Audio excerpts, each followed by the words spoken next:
Hello guys, welcome to the A in Education podcast. We're in a bit of a different environment using Jake's gym. And we've got Liz on the podcast now.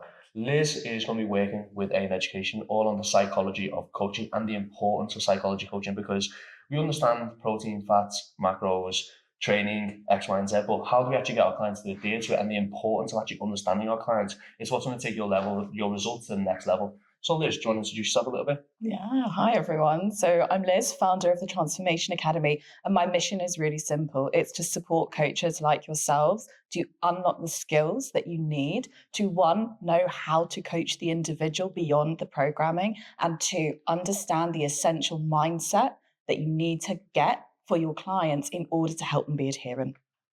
It's like your hairstyle, isn't it? Just that good. Yeah. So when it comes to coaching, how important is the mindset or understanding the mindset of the client? So the way I like to look at it is this. The mindset you have goes with you everywhere, into every single arena. So it's in the gym, it's in the kitchen with you, it's at work. So if you're only focusing in on the programming, you're missing half the game. Okay. So when it comes to results, and all we do think of is, as I said, calorie deficit, output, so on and so forth. Why do you think coaches don't focus more on this, and what would be the benefits of themselves if they did focus more on this? So I think a lot of people don't focus in on it because you don't know about it. Not a lot of people understand this stuff because it's not in that basic PT qualification everyone does. It's also not in research articles. This is something that a lot of people fundamentally do not understand. It's really exciting to see that if you flick through Instagram now, you can see people like Dr. Judy Smith, other people who are bringing stuff that has been well known within the psychological community for years and years, but into that public domain. But what a lot of people, I think, haven't done so far is actually said, well, this applies within the fitness industry, because in my mind, it's this. You can understand the programming, fine. You can write the best plan, but if your client cannot stick to the plan, how good is it really? And why don't clients stick to the plan? I know it's a very, very broad question. And like me and you know each other quite well, so we're going to keep this as casual as possible. But in your opinion, when it comes to clients not adhering, if you had top 3 reasons why this could be the case, what would they be? Firstly, lack of self-awareness. So really easy instance to think about this is mums who end up finishing their kids' tea, for example, and they don't clock, that's going to bring me over my calorie deficit and put me into either maintenance or a surplus. Are they aware of that? Are they unconscious? Is it subconscious or unconscious? I would say it depends. Some people will know they're doing it, but they won't click that it's going to have an impact. And it's really just about making that connection in their head, building the awareness in that way. Some people will have stuff they do that they're not aware of at all. So they won't even know they're doing the behavior. And it's less about understanding cause and effect and really bringing up that awareness that this thing is going on. So, for example, it could be you have an individual who keeps skipping a certain part of their workout and you don't know why. It just happens, and maybe they're not even aware of it. I've got so many questions on that. Yeah. So that's how aren't they aware? How aren't they aware? Yeah, that's what I'm intrigued. Like, so for example, you said like the woman finishing her kids' tea. Yeah. How aren't they aware when they're doing the action? So, really good question. Yeah. When we're not aware of something, it's because we haven't, how do I describe this? It's so automated within us. It's not a conscious process. It's often your subconscious mind, which brings us into the next thing that causes a barrier, is a lot of people will self-sabotage because lots of people forget, and I say this a lot with my clients, is it's not your brain's job to keep you happy. It's to keep you safe. Okay, so do when you're saying like we do it automatically inside and then switch up then. So it's sort of like how we all drive a car now. We don't actually think about changing the gear, we don't actually think about anything like that. That's just the automatic action we do. Yeah. Is it a similar kind of thing to that when people are eating food and they're unaware of it? Yeah, so that's something it's a habit effectively. We call it habituation. So loads of people will get it where, do you know if there's like a hum in your house, like the tap starts to drip right, but after a while you don't hear it anymore? Key example of habituation. If you do something enough times, the neural pathway in your head will change and then it becomes a habit. So like, this is where, some people will say like, I fell off the bandwagon and before I knew it, 6 months later, I'd gained 30 pounds. And it's by small things like, I ended up having loads of mayo with my meal. I ended up doing this, and it's small things like that add up. But then because you've not clocked it, because you've habituated to it, it's become a habit, you don't recognize it. And then all of a sudden, you're 6 months later and going, oh my God, I've let myself go. What are you going to answer next? I think it's subconscious. So we've got, so far we've talked about lack of awareness, self-sabotage. And I think the other thing that really comes up here is limiting beliefs. Again, that can form part of your self-sabotage. Limiting beliefs is stuff that we're often not aware of. And this is what we mean when we talk about our unconscious mind, you know, and it can be things like, a limiting belief would be things like, I'm not worthy enough. I'm not deserving of this. Or it could be something along the lines of like, this isn't who I am as my identity. It could be like, I'm not the sort of person that goes to the gym. I'm not the sort of person that's sporty. Limiting beliefs can form at any time in your life, but many of the ones that guide our actions, you can imagine they're sort of very, very deeply rooted, are formed in childhood. So that's why you'll hear a lot of people asking about your childhood and what went on to understand, what type of limiting beliefs may have formed here.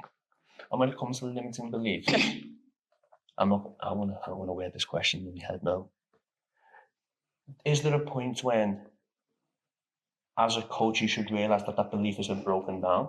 Mm-hmm. So, for example, say the client wants to lose 30 pounds. Let me rephrase the question actually. Mm-hmm. When should we realise that's the limiting belief that's holding the client back? Mm. What would be a sign of that happening? Would it be just hitting a sticking point and then rebounding, or would there be anything else that we can notice within language or any other way they can feed us back? So behaviour is definitely something that you can observe for sure. Language is another thing. So you'll often hear a lot of people, you can root out there's a negative self-belief about their value or their self-worth, where they'll like talk down to themselves. And the most common type you see, particularly in British culture here, guys, is people will make a joke about themselves. It's quite self-detrimental, but they'll do it constantly. So they'll talk about things like, oh, you know me, always messing up. Yeah. And it's, you listen to it and you think, I wonder what's behind that. And again, when you're a coach, and we can come onto this in a bit, one of the skills you have to have is curiosity. So instead of being judgmental and looking at your client and going, you've not followed the plan, and I get it, it's frustrating, it's 100% frustrating when you spend time doing the programming, but when they aren't being adherent, if you're curious, you end up building the rapport with that client, the safety of the relationship, and then you can start to understand what is holding them back. Why are these things happening? You can have that open dialogue. When do you know you've got a rapport with the client? You know you've got a rapport with your client when they can come to you and say, this really difficult thing happened, and they feel safe enough to tell you it. So like classic one, they're in a diet phase. They're in a phase where maybe there's a bit more restriction going on, and they can come to you and say wholeheartedly with no shame, I binged this weekend. I went out drinking. I did this. I did that. I'm feeling X, Y, and Z. Because one, they feel they can come to you with it. There's that safety. They don't feel like they're going to be judged by you. And they've also come to you there as a sign of, they feel safe enough to say that with you. And would your response be dependent on the type of client that they are? Mm-hmm. Or would you have a general thought process on how to respond to someone that they've done that come to you and you've already built that rapport, so you don't want to break that rapport back down? Yeah. So there's a basic framework that you can use when really difficult stuff comes up, and we can come into that in a bit. But there are individual differences. So you will, through building that relationship with that client, know what they need because you've done that relationship building. But when someone comes to you really with difficult stuff, the first thing you've always got to do is remember, as a coach, you can't get down in there with them.